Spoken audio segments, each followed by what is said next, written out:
Au nom du Père et du Fils et du Saint-Esprit, Amen. Grande joie d'être là avec toi en ce 11 avril, mardi. Nous sommes dans l'octave de Pâques. Le Christ est ressuscité.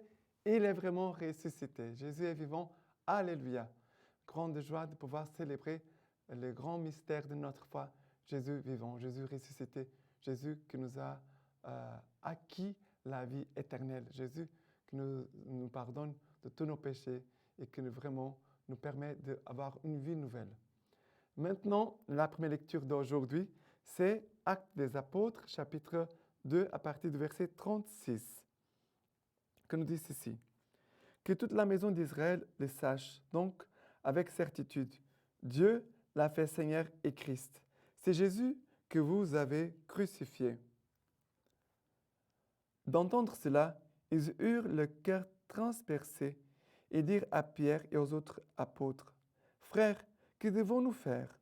Pierre leur répondit, « Repentez-vous et que chacun de vous se fasse baptiser au nom de Jésus-Christ pour la rémission de ses péchés. Et vous recevrez alors le don du Saint-Esprit, car c'est pour vous qu'est la promesse, ainsi que pour vos enfants et pour tous ceux qui sont au loin, en aussi grand nombre que le Seigneur notre Dieu les appellera. » Par beaucoup d'autres paroles encore, il les adjurait et les exhortait. « Savez-vous, disait-il, de cette génération dévoyée, eux, donc, accueillant sa parole, se firent baptiser. Il s'adjoignit ces jours-là environ 3000 âmes. » Alors ici, la parole nous parle de la première prédication de Saint Pierre après la résurrection, après Pentecôte. Mais déjà, nous voyons ici en Pierre la puissance de la résurrection. Pierre, qui après la passion du Christ, avait peur, on pourrait dire s'est enfermé en lui-même. Maintenant, nous voyons Pierre qu'autrefois avait peur. Maintenant, Pierre qui a l'audace de l'Esprit Saint maintenant pour témoigner, pour parler ouvertement de Jésus-Christ. Et nous avons besoin de recevoir cette puissance de vie de la résurrection du Christ. Et ici, nous dit, les Actes des Apôtres, « Repentez-vous et que chacun de vous se fasse baptiser au nom de Jésus-Christ pour la rémission de ses péchés. » Alors, repentir, le pardon de nos péchés. Et après, il va dire, « Alors, vous recevrez alors le don du Saint-Esprit. » Le Saint-Esprit, c'est le don de la résurrection qui vient vraiment pour nous donner cette force, ce courage pour pouvoir vivre du ressuscité, pour vivre pour les ressuscités et vivons dans la présence, dans la compagnie du ressuscité. Et voilà que ces jours-là, ces hommes-là qui ont entendu, ils ont entendu la prédication de Pierre, ils se sont repentis, ils se sont convertis et ces jours-là, ils se sont adjoignés à l'Église que le Christ a fondée, notre Église catholique. Voilà une prédication, un fruit de 3000 conversions. Nous devons demander la grâce pour les prédicateurs de notre Église qui puissent être revêtus, habités par la puissance du Saint-Esprit, par la puissance de Jésus ressuscité et qu'ils soient vraiment loin pour donner la parole du Seigneur, cette parole du ressuscité de Jésus vivant, qui puisse toucher profondément les cœurs et que les hommes puissent revenir à Dieu et aussi à son Église. Ça ne suffit pas seulement de revenir à Dieu, il faut revenir aussi à son Église. Maintenant, le psaume d'aujourd'hui, c'est le psaume 33. Le psaume 33, à partir du verset 4. « Droite est la parole du Seigneur, et toute son œuvre est vérité.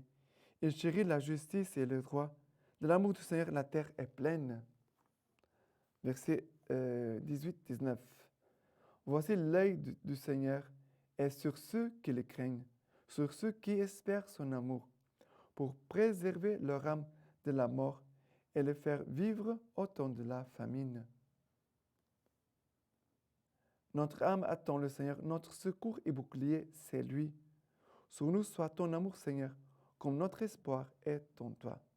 Alors, droite est la parole du Seigneur et toute son œuvre est vérité, vraiment. De l'amour du Seigneur, la terre est pleine. Mais l'amour du Seigneur, l'amour du Seigneur, la terre est pleine, ça veut dire que la parole du Seigneur puisse être répandue partout, qu'on puisse annoncer Jésus-Christ, qu'on puisse témoigner de Jésus-Christ, pour que les cœurs puissent être touchés par la présence de Jésus. Ce qui peut changer la vie d'une personne, c'est l'écoute du ressuscité. Si la personne n'écoute pas Jésus vivant, Jésus ressuscité, que nous parle par l'Église, que nous parle par les Saintes Écritures, alors la personne ne changera pas de vie. Elle continuera de vivre d'une façon encore peut-être médiocre. Et le Seigneur veut nous faire vivre de sa plénitude. Jésus avait dit, je suis venu pour que vous ayez la vie et la vie en abondance. C'est cette vie d'abondance que le Christ veut nous communiquer en ce temps de Pâques. Maintenant, l'évangile d'aujourd'hui, c'est Jean chapitre 20 à partir du verset 11. Marie s'est tenue près du tombeau, au dehors, tout en pleurs. Or, tout en pleurant, elle se pencha vers l'intérieur du tombeau, et elle voit 2 anges en vêtements blancs assis là où avait reposé le corps de Jésus, l'un à la tête et l'autre aux pieds.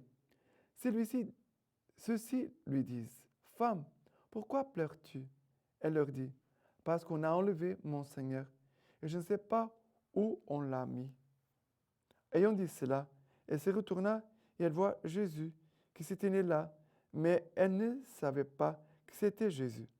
Jésus lui dit, « Femme, pourquoi pleures-tu? Qui cherches-tu » Le prenant pour le jardinier, elle lui dit, « Seigneur, si c'est toi qui l'as emporté, dis-moi où tu l'as mis, et je l'enleverai. » Jésus lui dit, « Marie. » Se retournant, elle dit en hébreu, « Rabouni », ce qui veut dire « Maître ».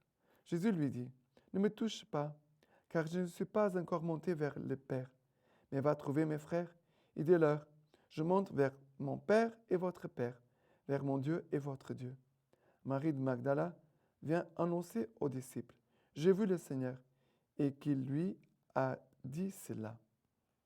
Alors, maintenant, il y a ici vraiment un grand changement, une grande transformation. Marie qui pleure, Jésus pose la question, « Femme, pourquoi pleures-tu? Qui cherches-tu » Ce sont 2 paroles très importantes. Femme, pourquoi pleures-tu? Qui cherches-tu? Nous devons répondre à ces questions. Si tu pleures, pourquoi tu pleures? Et aussi, qu'est-ce que tu cherches? Mais quand Jésus pose la question, qui tu cherches? Bien sûr que Jésus sait qu'elle les cherchait à lui, qu'elle les cherchait à lui. Mais parfois, nous pouvons chercher d'autres choses que Dieu. Et ce temps pascal, c'est pour que nous cherchions Dieu, seulement Dieu, au-delà de tout Dieu, au-dessus de tout Dieu.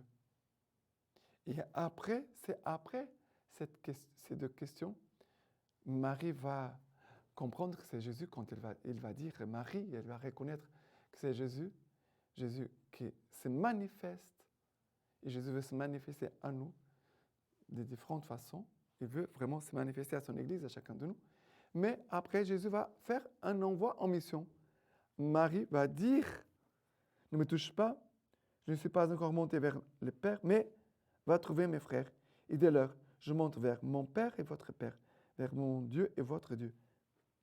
Mais Jésus va dire, va trouver mes frères et dis-leur, je monte vers mon Père et votre Père, vers mon Dieu et votre Dieu.